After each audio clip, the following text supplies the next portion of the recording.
Board, welcome and thank you for taking time out of your busy days, busy schedules to come and talk to us about this very important issue that affects each and every one of us. And at this time, we're going to bring the meeting to order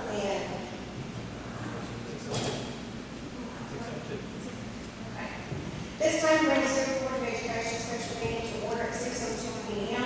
on Thursday, July 28, 2022. Members present are Keith Whitson, Lady Travis, Brett Warren, and Susan White. And discussion topic, we have A, community town hall meeting with discussion on options to improve the elementary facility. No actions will be taken by the Board of Education. At this time, I turn it over to Mr. David Harmon, our superintendent.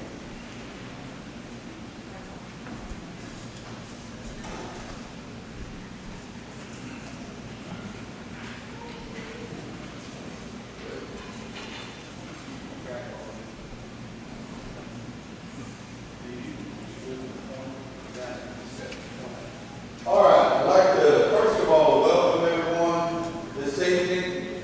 And before we get started, I'd like to say Stigler News Sentinel is here with us this evening. They're videoing this presentation, and then if someone wasn't here with us tonight, then they can access that at the Stigler News Sentinel website. And we always enjoy our partnership with the newspaper and their coverage of our school and promoting our kids, most importantly, and those important issues that take place. I believe Anita tells me that every time because she wants to clue me in to make sure I act right, because I will feel rude. So thank you for being here this evening.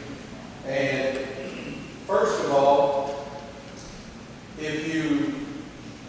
this is the third time for this presentation, and when you came in, if you don't, we have some folks with handouts, and there is a survey. You may have taken that survey twice already. We did that survey, we offered it online, and we have results from that. And then we did this presentation at the chamber luncheon last Thursday. I asked the folks at the chamber luncheon, we gave them paper pencil survey and asked them to complete that there. We took that back. And then we're passing out the same survey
discrepancies on that.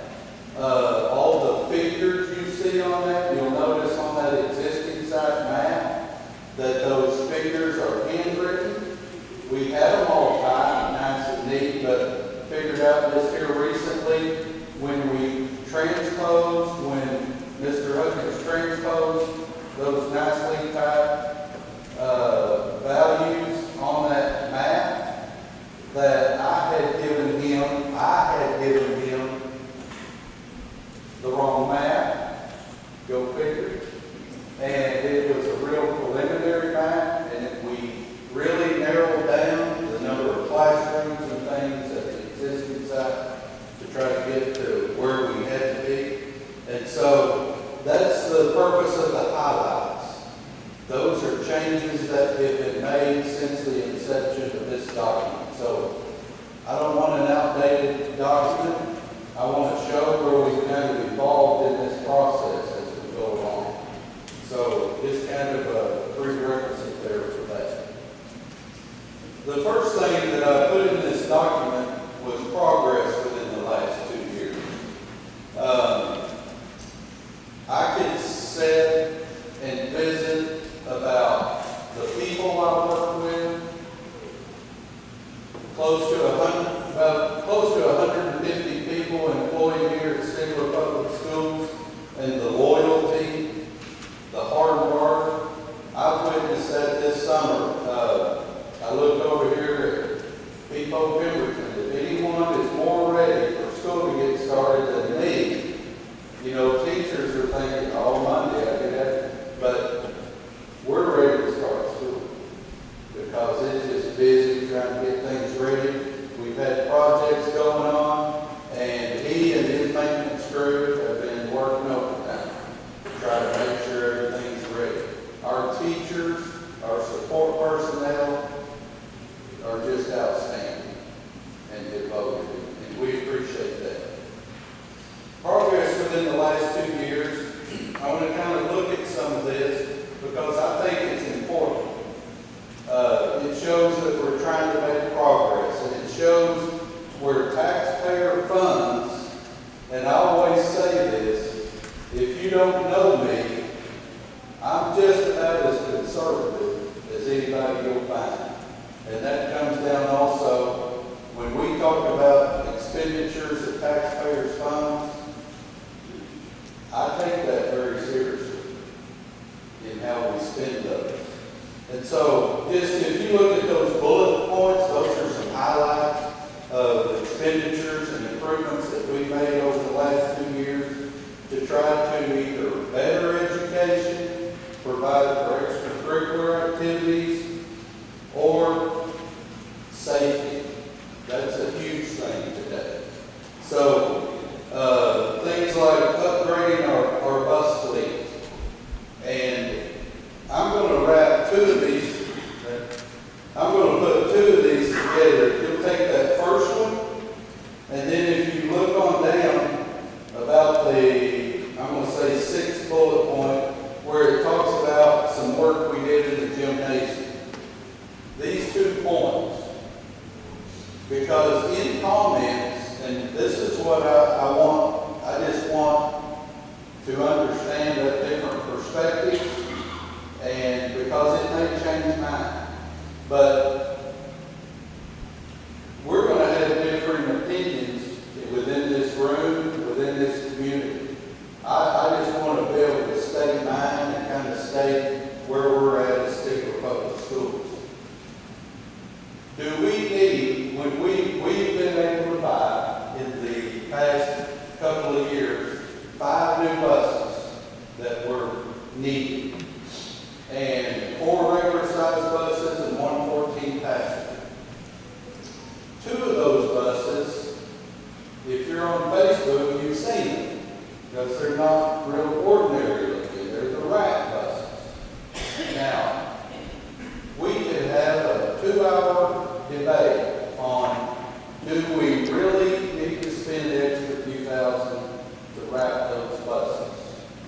Do we need to go into that gymnasium lobby and upgrade that and showcase our all-state kids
They know Stigler's there.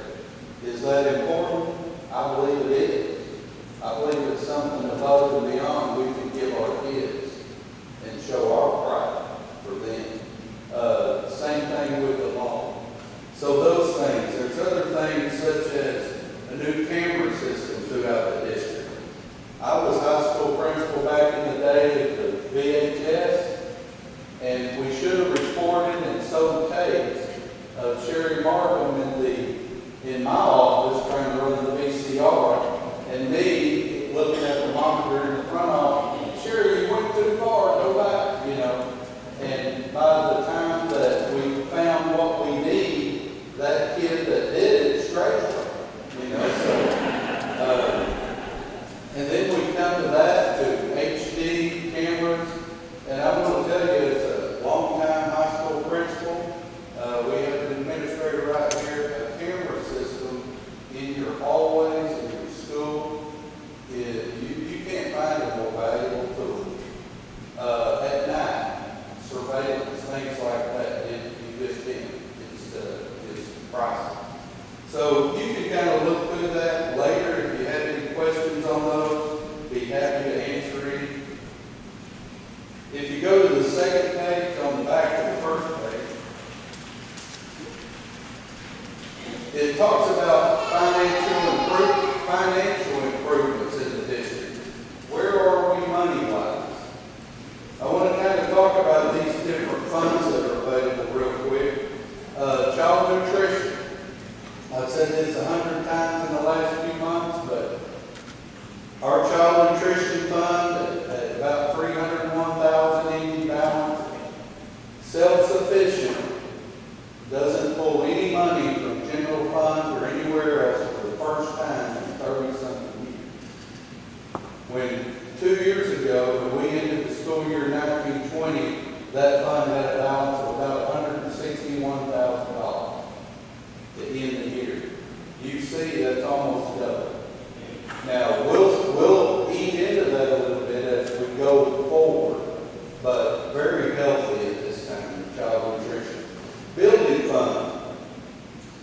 We're going to estimate that the building fund is the highest at $1.3 million, as anywhere maybe the last 20 to 25 years. General operations fund. This one's important. At finishing the year at 2.2. That is an increase of about $61,000 from 2 years ago, from the end of 2019-20. And some people would say, and that's why I'm talking about this. Well, if I add up that child nutrition and that building fund and that, you can build a building. But a couple of things. First, the different funds are exclusive. Child nutrition, you can't go down and use that money to build anything but around a cafeteria. Okay, so that's all. Building fund, we'll talk about this in a second. General operations.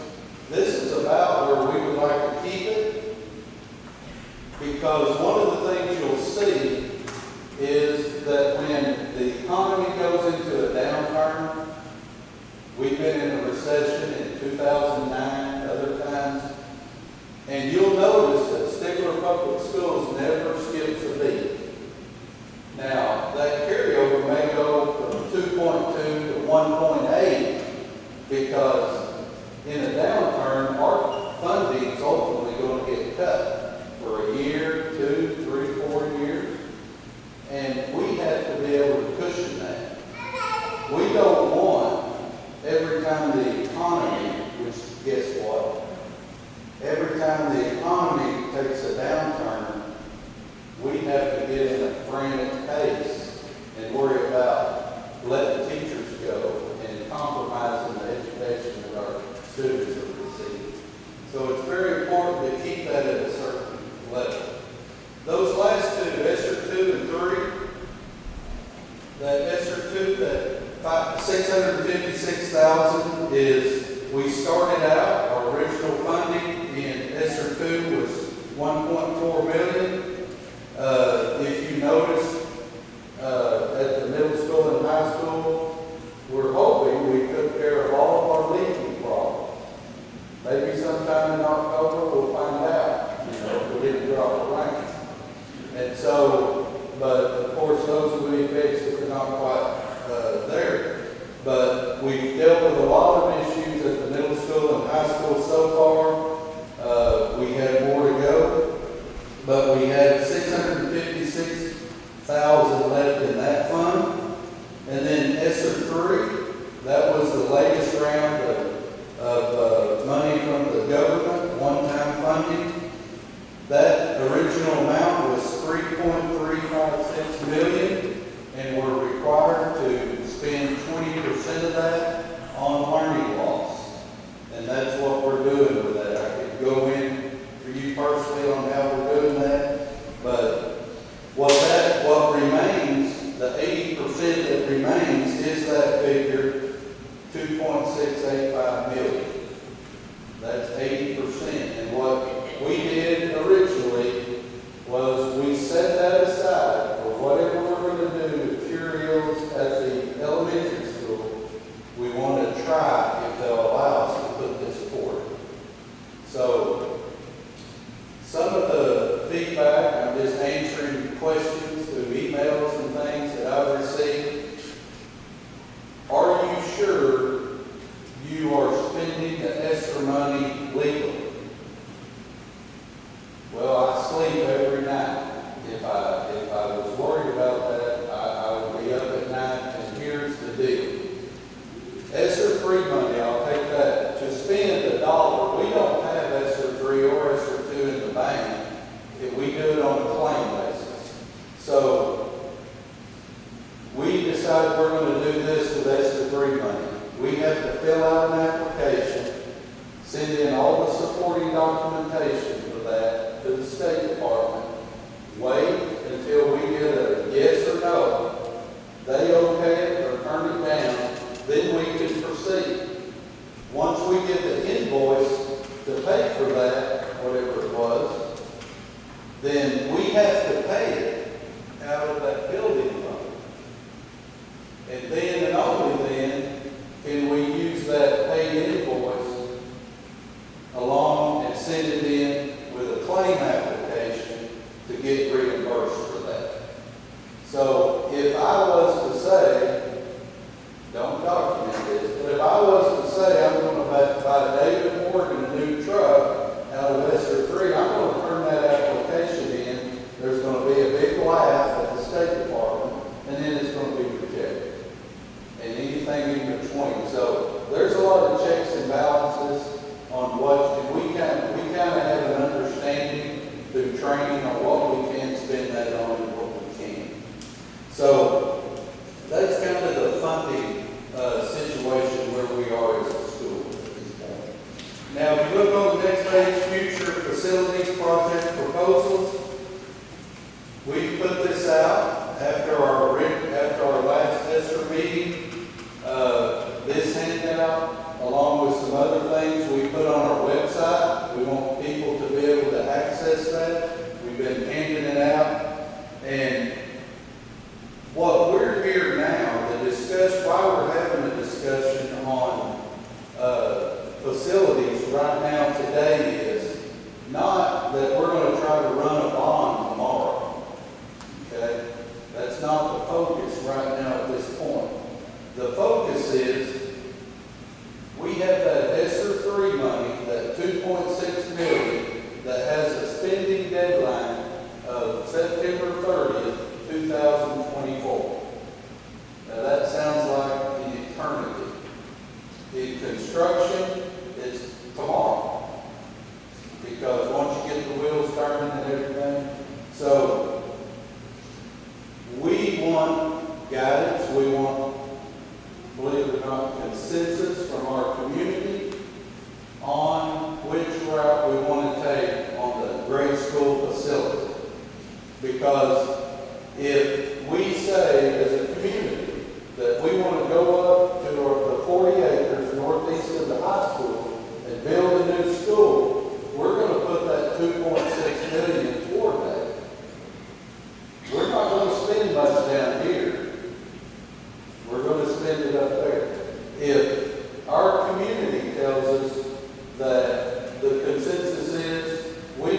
stay here, we can do some new construction and then do some renovation, stuff like that here, then we're going to use that 2.6 at this site. We need to make that decision in the near future. I understand that in the past year, building costs have been at their all-time high.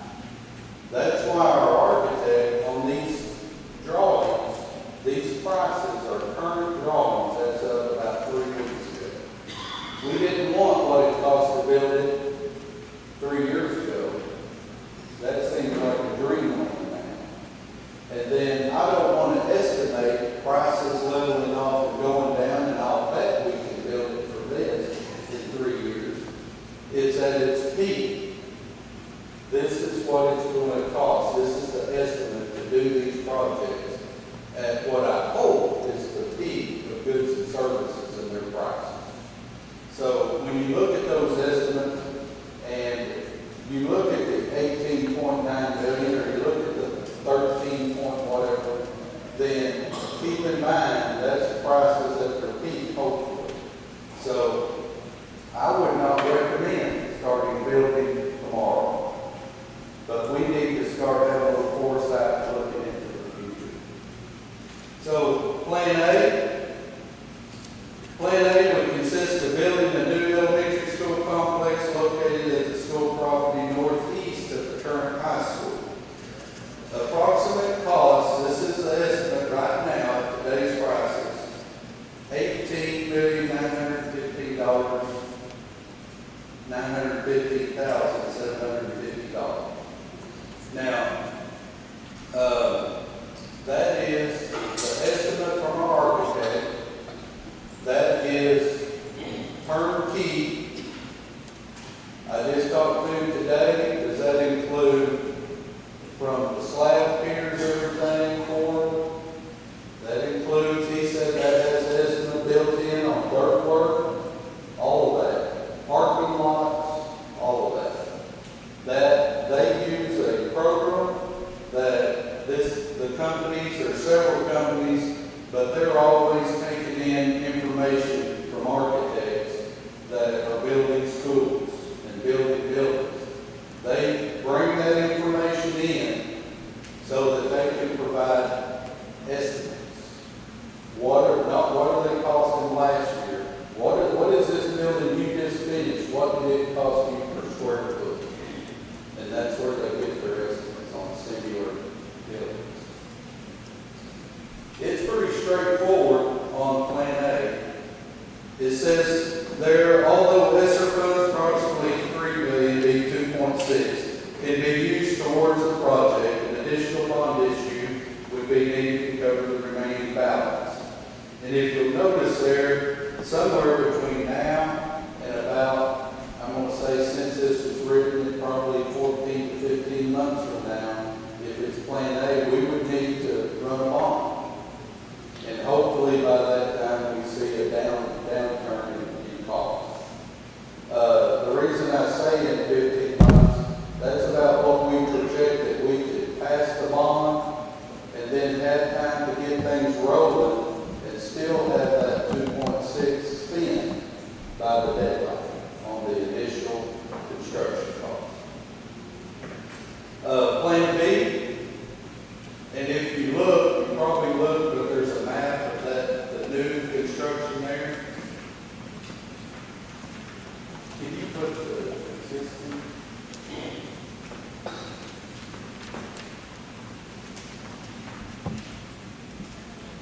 And I know you I can't hardly see this, and I'm up here, so if you look at this in your handout, the existing site, if you'll notice down at the left-hand corner, it's highlighted in yellow because I had to change out that page.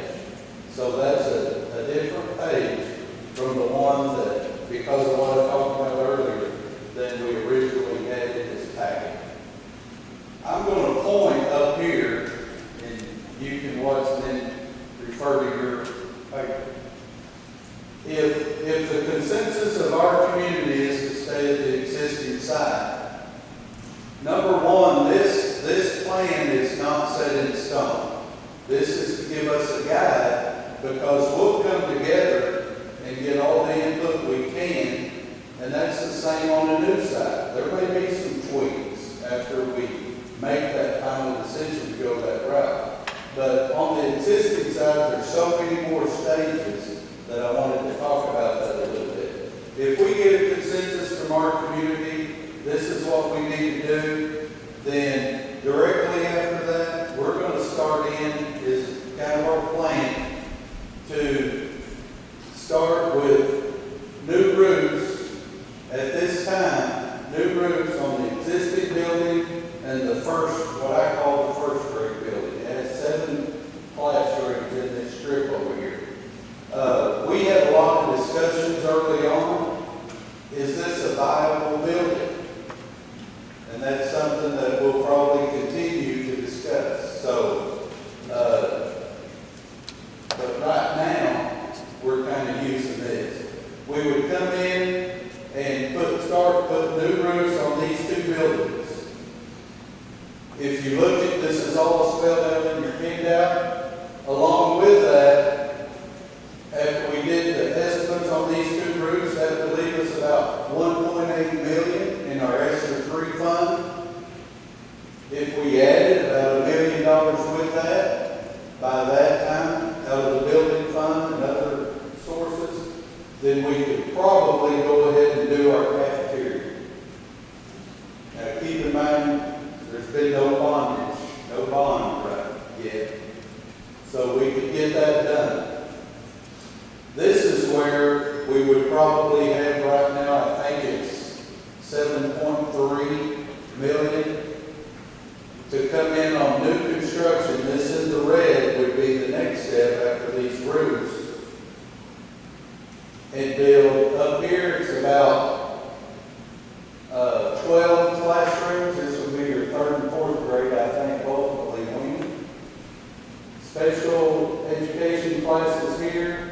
You want your multi-handicap room here by the cafeteria. So this would be your special ed classes starting out. These over here, these 3 are kind of swing classes. We would have door openings into this corridor and this corridor over here. So on years where ultimately where pre-K and kindergarten would be located in this strip, that's the existing 1st grade. If they had 7 classrooms and they had 8 classes, they could use one of these classrooms and it would open into their hallway. If on years we needed them on this side, they would also open on that side. This would also be available for safe room space for the community.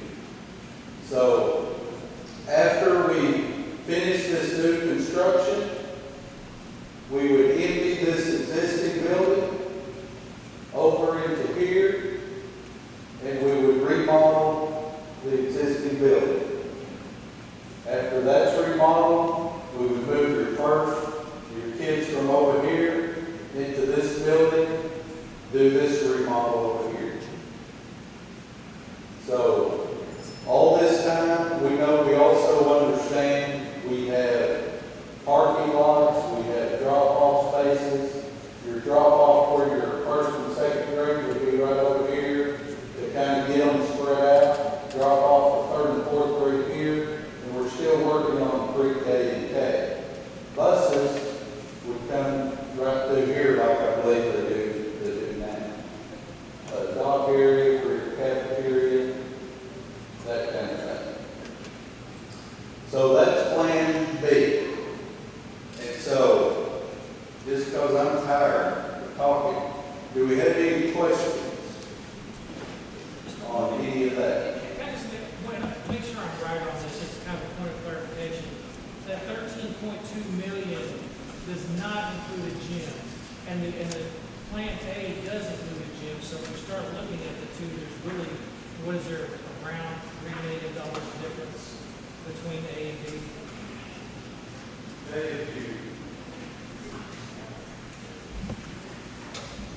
Last time that question was asked, thank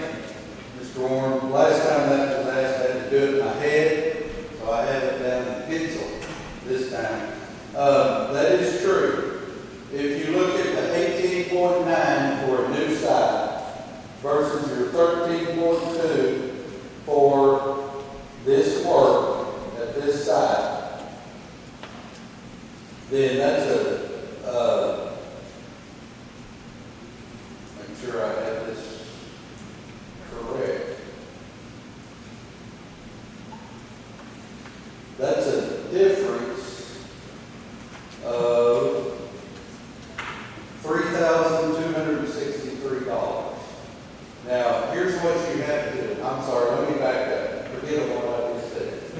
We gotta get that gym in there. The difference in it is more than that. But if you're gonna compare apples and apples, if you look at the new, if you look at the new up top, there's a gymnasium. And that gymnasium's priced at $2,440,000. Now go back to the existing. We have up here future gymnasium possibility up at the top. But to compare apples and apples on the price, you have to add that gym cost into this existing site. If you add that 2.4 million, then it makes the difference in the two, $3,263,000. Okay? I hope I didn't mess that up a lot. Yes? Whatever the consensus is, it is Plan A. We use the ESSER money toward that side, and then we don't get a bond pass. We're not going to spend a dime until that bond passes. Yeah.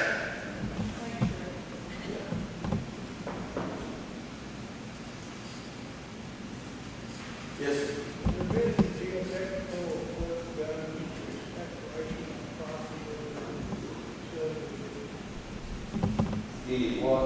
geotechnical. Okay, explain. And that's Soil, right, on debts and that type of thing. support school. Not, that has not been done since I've been superintendent. Second, I don't know in the past, you know. what's the maximum you could go up with this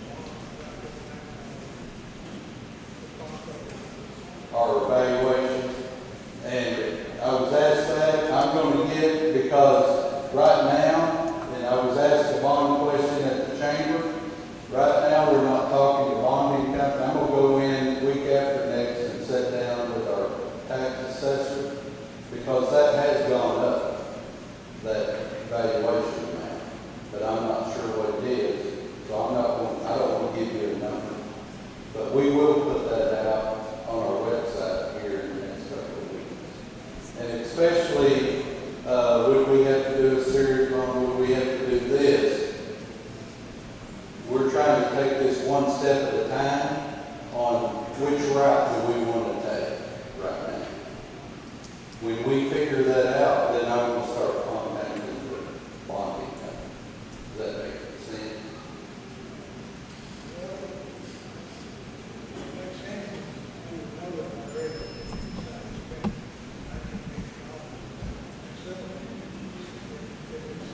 Such a way to school. You have 7 nations on the start of school. Mm-hmm.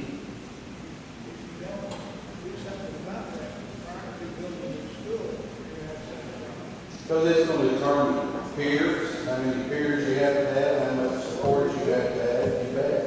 You bet. But here's kind of, maybe not all the way on that topic right there, but there was a question on, well, I think the price on the existing site is a little high or a little low, and I think the price on that one up there is a little high or whatever. But I think if there's a variance, let's say, in the estimate on, it's going to vary on both sides equally. Now, I think probably the biggest variance is soil, because you don't know what you're dealing with.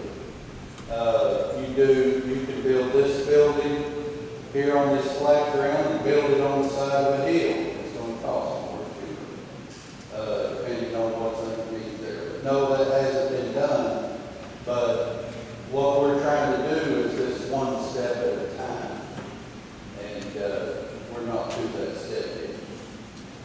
So, where we are on that. Any other questions? Yes. I have a question on the 15-month bond, the 15-month having the bond issue run. If you wait for 15 months, you're talking end of October 2023. At that point, that's from 1 or 2 money already has to be spent. Correct. So isn't that too far out? I mean, doesn't it have to be like 12 months? What was the 12 month?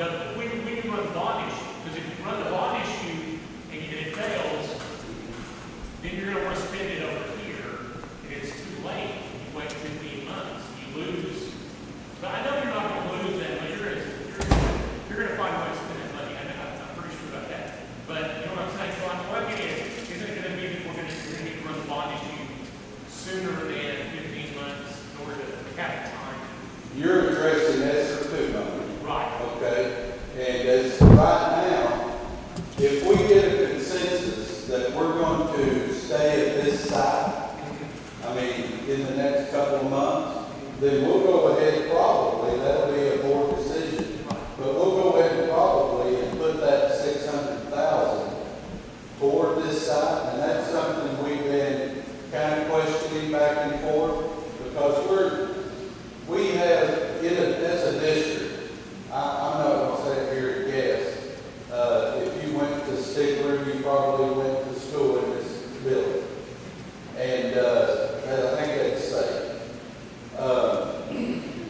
But I don't remember the date of it, but our newest site is the high school, built 42 years ago. Right. So the high school and then you go to the middle school, both all have issues. And we use the ESSER 2 to this point to address issues at those sites. And I would assume that it would be our call if it's new site because it's going to be a little longer. Can you go ahead and use that ESSER 2 money to keep improving those other 2 sites? Because we can do that in a timely manner, which what you're saying using it at a new site is correct. So I think we would probably use that to go ahead and correct a lot of issues at the other 2 sites, that 600,000. And yes, you are correct on your first statement. We would find valuable and responsible ways to spend that money. Yes.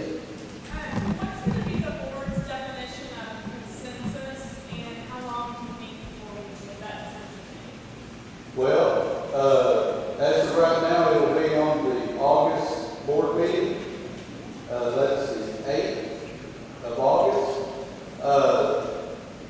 I understand that when we run along before, there was a survey, and that doesn't always reflect who goes to the voting booth and what the outcome in that voting booth is.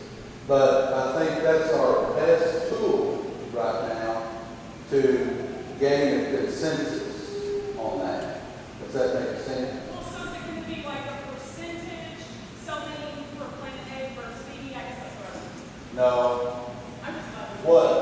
Do what? She's glad we're doing something. Okay. But I mean, how are you going to make the decision? I guess the board. How are you guys going to decide between Plan A and B? Is it going to be a 60% survey, or what's going to be? Well, what'll happen, I gave the board a copy of the first survey and the comments and everything. I'll give them a copy of the chamber luncheon and then tonight. And that's, I think, valuable information to have. And then what would happen in August with the information, with word of mouth, with people,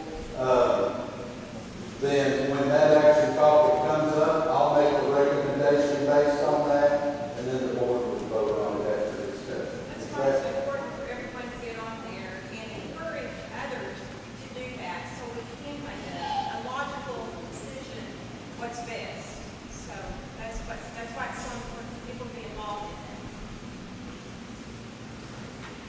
it. Yes. On the building fund, how much, my understanding is we're limited as to how much we can carry over every year.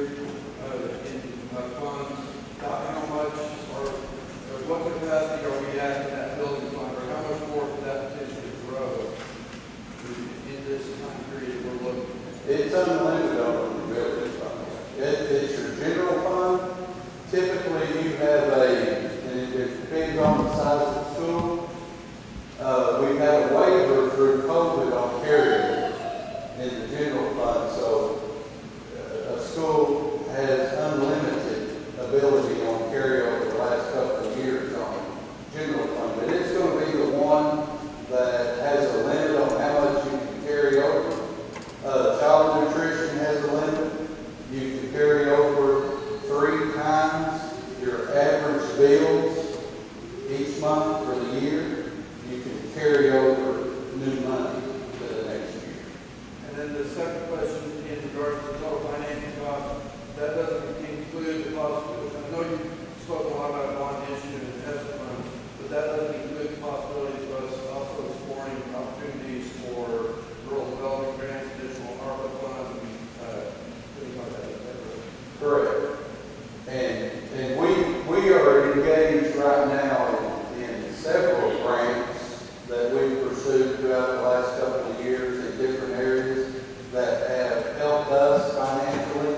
And now, understand this, we will attend on grants and things for like safe room and that kind of thing. No guarantee, but we will attempt those things as we proceed. Yes, That's, from the past bond issue, the issue of safe rooms at the other schools. There's nothing in here, is that, would that be taken care of? Will be done, and will be taken care of in other money? as far as at the middle and high school, now way down, when I say way down the line, in part of our needs assessment, particularly I'm going to speak to the high school. The high school has no cafeteria. We make it every day. We make it by hiring an additional cafeteria person at the middle school, and they track those up to the high school every morning and every noon, and put it in the hot bar and sell whatever. We can only hold about 100 kids at a time, so we stagger our lunches to accommodate that. But there is a need for a cafeteria at the high school, for example. And I think in the future, when we address that need, we would need to address safe room at the same time. Now, middle school is a different animal. They have a cafeteria, but the safety, whether it be from intruder, weather, whatever, has to be paramount.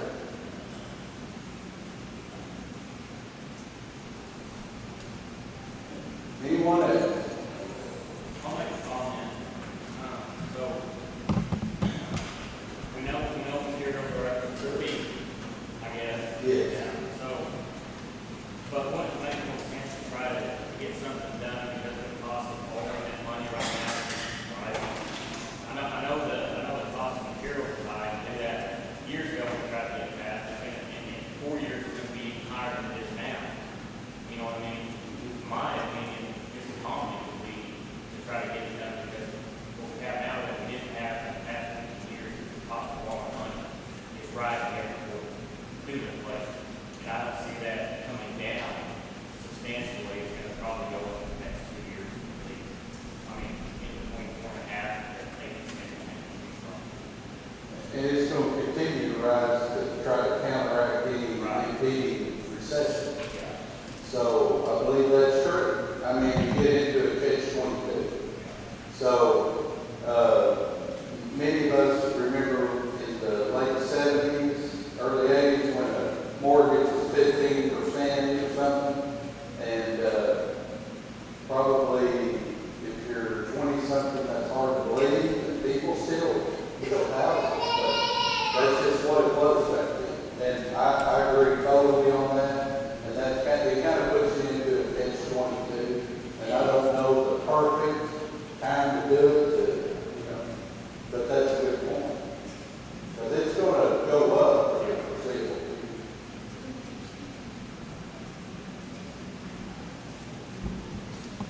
future. Any other questions?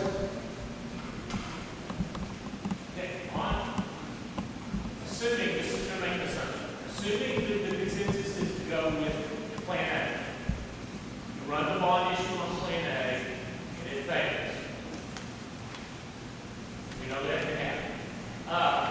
Then do you automatically then start making the changes here with, i.e. to spend the Ezra money here, with the hope then that somewhere down the line, hopefully not too far, you'll run a bond issue for the new classroom building on this side? Or will you have to go, will you wait and go back with a whole other bond issue almost immediately to try to run this side? I'm just gonna give you David Morgan's opinion. Yeah, I That's understand. all I'm doing. It's hypothetical. Right. Yeah. I'm gonna say, if you run it and it doesn't pass, then we're gonna move toward this side. And then somewhere in that near future, we would need to run a bond. Yeah. Because, and I understand in my personal life, man, our high school, we do Dave Ramsey curriculum. If you say Dave who, you know, Dave Ramsey, and I totally believe in it. If you have the money to buy it, go buy it. If you don't, borrowing money's terrible, you know, all this stuff. And I believe in every bit of that. Now, but I do also believe, and a wise man told me, David, you also have to look at what is the return on your investment. If you're going to borrow money to go in business and your return is going to be tenfold, is that a wise choice? Well, in my book it is. But not every investment, the return is economical. Probably in the end it is. But what about if we invest money in the school and the return is what we can offer our kids? We have to consider if that's worth it. And that's just where I come from, you know. So I agree. If I want to go buy a new car like that, do I have the money to do that? It's going to have no return on it. It's going to depreciate. So just drive the one I have. But what is the return on my investment? That, to me, in my life, that's what matters. Any other questions?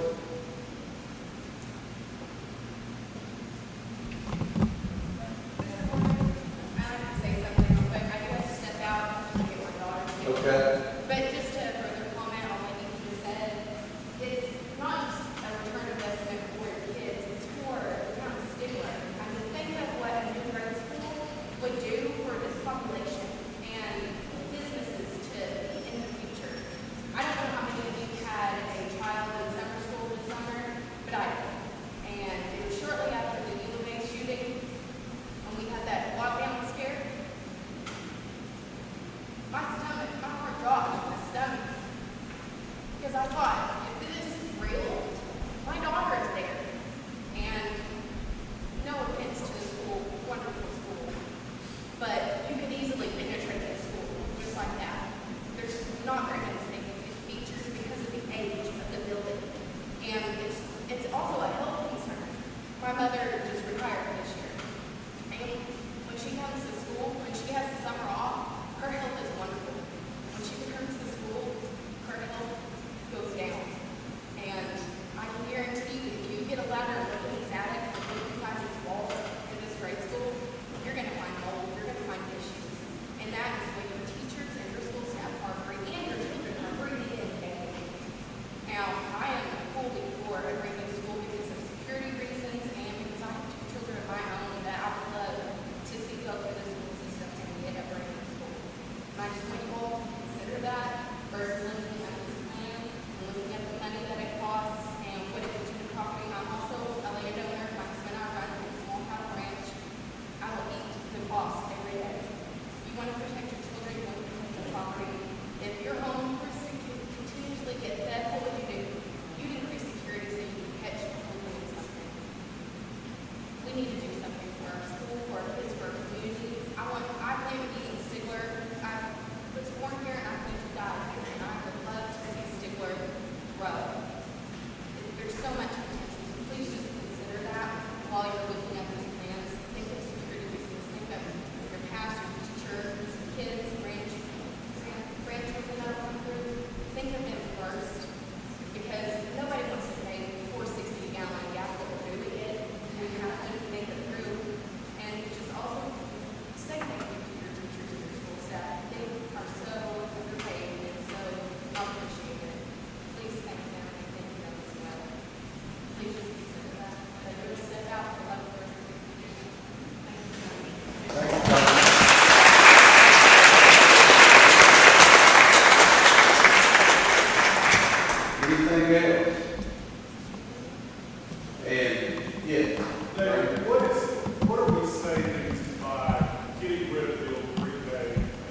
updated, or really do whatever we decide. Is it not saving a ton of money? I mean, I don't know the cost of what it means.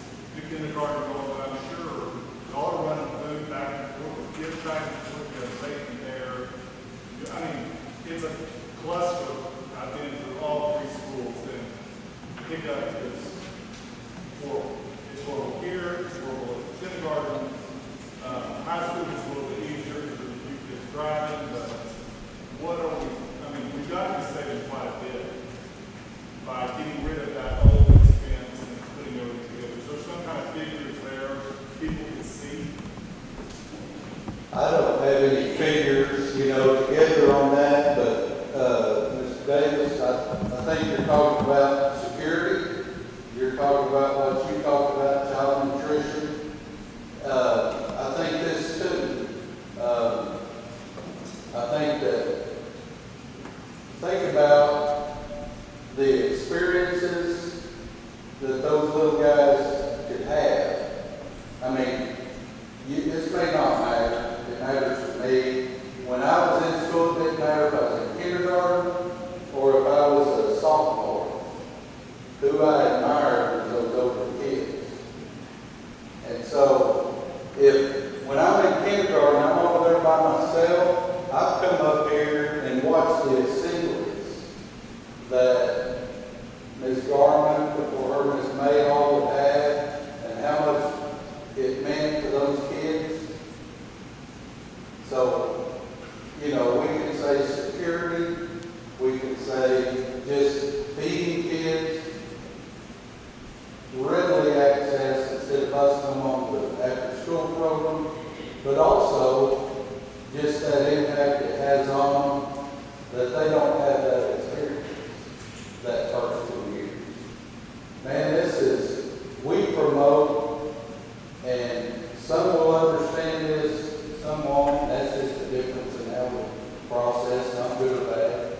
But this has always been me, my 23 years here, is we are a family. We're going to treat each other like family. We're going to take care of each other like family. One of the big reasons that's important to me is the number of kids that don't understand that naturally. And anytime we can congregate them together, allow them to be a part of assemblies and everything that goes on in the experience up here, to let them see those older kids if they may only be a second grader, and to be able to glean from that. They need to be a part of that campus. And I think that's probably a big reason why. And any of this like this, if you ask me a question about high school, I can answer most of those. Now, don't ask me to tell you I've got high school kids figured out, because that's not right.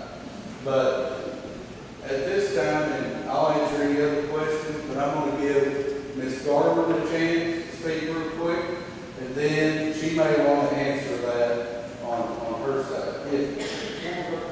On Plan A, pretty straightforward, the structure would go uninterrupted. So with Plan B, what kind of time frame would you be looking at in order to be able to push in that Plan B? Because I'm sure there's a lot of that stuff's going to happen over the summer as opposed to being able to get completed during school year. Yeah, when we talk to our architect, most of the subcontractors that would be used work in school settings, so they're very conscientious of doing construction work during school day, that kind of thing. But that doesn't say that the things that we can do during school time won't be disrupted. Okay, they have to. If you're putting a roof on a building and there's kids down below, it has to be disrupted, no matter how much you try. Like I say, the new side, they wouldn't go to it until it was finished, So, if that answers the question. What? it would be probably 2 years before you get ready to move into it. And I think, Joe, the other was time frame up here. I'm looking realistically anywhere from 4 to 6 years, you know, to totally implement the change. Because it's a process, you know, that you have. Yes. On like operational expenses, I know Plan B hasn't really been established, like Plan A necessarily. But has there been any talk about your insurance dropping because you have a new building versus putting, refurbishing an old building and adding on, operational expenses? Have they talked about potentially that declining if you're in a new building instead? And I think, we know that's a given. And when you talk about, fire code and the most updated, ways to prevent that, you know, insurance is sold on statistics. And just like your vehicle, it comes down to the color of vehicle you drive, in statistics, and that would be the same. So if you have a new updated building, then it's going to be less because of the prevention taken in building that in today's world rather than what it was in 1940. I know our insurance, we build our building and it's more secure. And so there's discounts for having that. Right. And I know over time it really does help offset some of the additional building costs. I know not all of it, but it still helps. Right. I agree.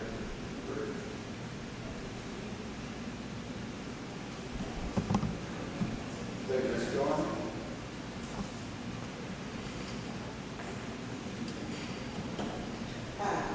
Mr. Morgan asked me to speak, I said, you know, I have a lot I can say, but I'm just going to keep it short. I've been with the district for 14 years, 12 of those were as a teacher, and 2 have been in administration, the last 2 that, you know, I've been a part of several attempts to make improvements to our facilities, and, you know, each time those improvements aren't made or that passes us by, our buildings continue to age and deteriorate. And so, you know, teachers can tell you in their classrooms things that they deal with, problems, and, you know, we can stand here all day and talk about the problems from the roof down. But, you know, I just feel like we house our community's most precious asset inside these buildings. And so I just feel like anything we can do to give them a better school, some kind of a better future, I just think that's so important. You know, and not only now are we talking about repairs and aging buildings, but, you know, one of our top concerns now is security, like Tony brought out. She kind of stole my thunder right there, but, anyway, but, you know, I just think we just have to do something. I just think it's time. We have an opportunity now, so I just urge you to come together as a community, come together to say, you know, this is what we're going to do for our kids. Let's just do something. I just feel like the time has passed to do nothing, but the time's come to do something.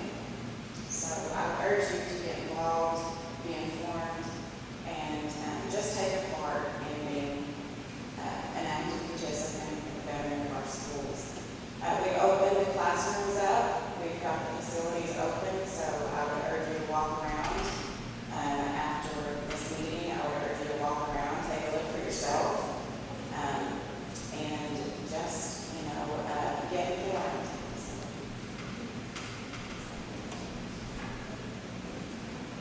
Okay. Any other questions, comments? Board members, any comments? Do what?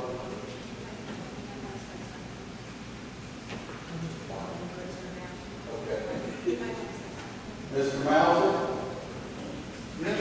You've been, volunteered. I have retired from dancing.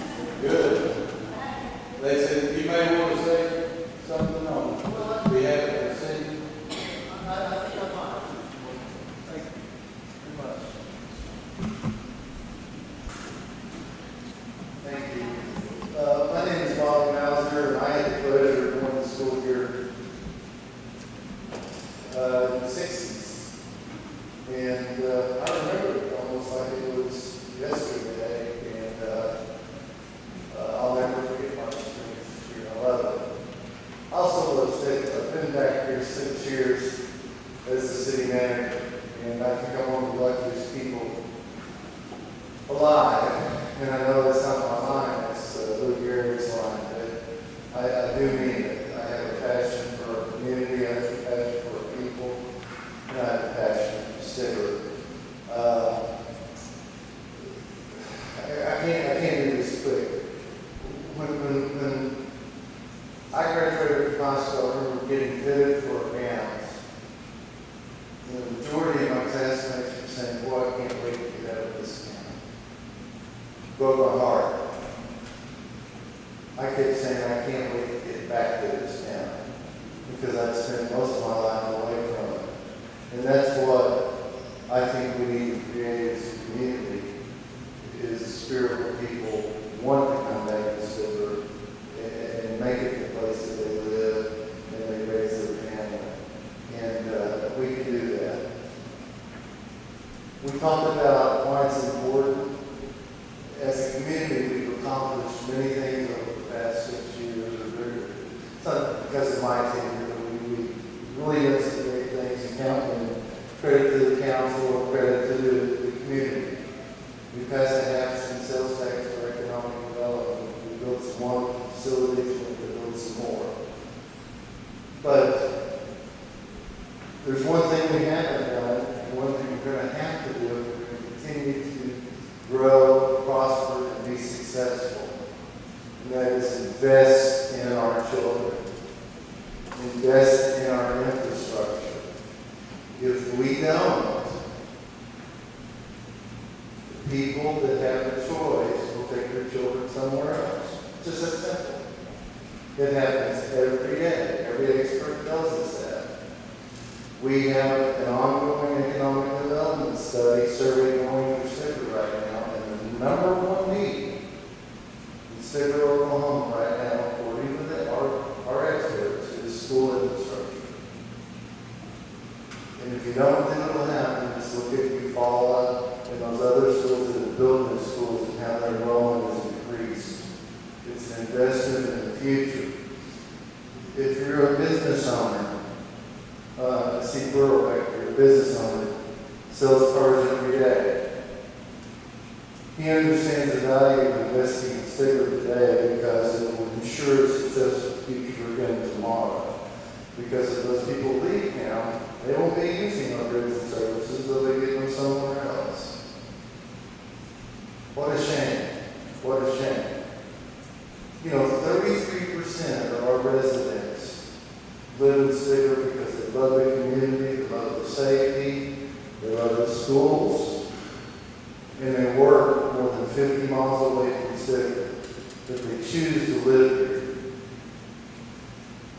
If we don't invest in our schools, they're going to choose to live somewhere else. That's what's at risk over the next 5 years. And I'm serious as a heart attack when I say it. It will happen. I'm not trying to scare anybody. But we will lose a large part of our young population if we don't invest in our schools. It will happen. Prove it. And I want to end on a positive note. It's going to rain this weekend. How's that? Is that positive enough? Thank you very much.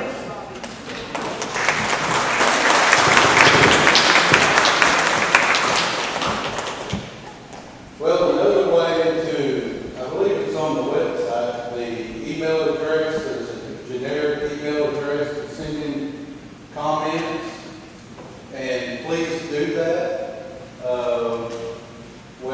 However you stand, because that allows input, that allows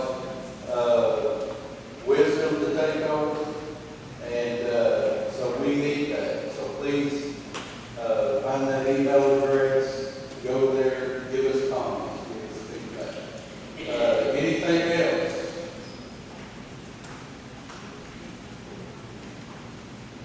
Okay, I'll turn it over to Ms. White. Thank you.